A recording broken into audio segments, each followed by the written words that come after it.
This is how I made this very cute and simple mini bookshelves. Kain ko, alam niyo bang excited ako sa gagawin nating video ngayon? Dahil mag-woodwork tayo, kaya panoorin niyo ako hanggang dulo. At ito ang ating mga kailangan sukat para magawa yan. Safety first. So first guys, kailangan natin magsukat gamit itong inkometer. Itong pang-cut natin, gagamitin natin ang cordless circular saw.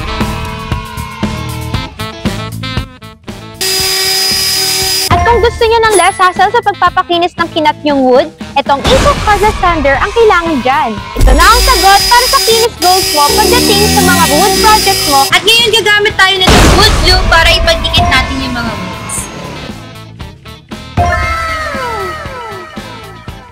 Nalagay na natin silang lahat. Ngayon, gagamitin naman natin itong cordless pin nailer para ma-secure natin sila lalo. Kapag gagawa tayo ng mga furnitures, mas recommended gamitin ng cordless pin nailer dahil mas malinis tignan ang resulta nito dahil wala na itong head nail tulad ng mga nakasanayan natin.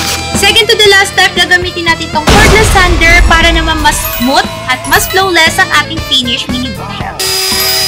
Para sa finishing natin, gagamit tayo nitong varnish para mas mapaganda ang ating project.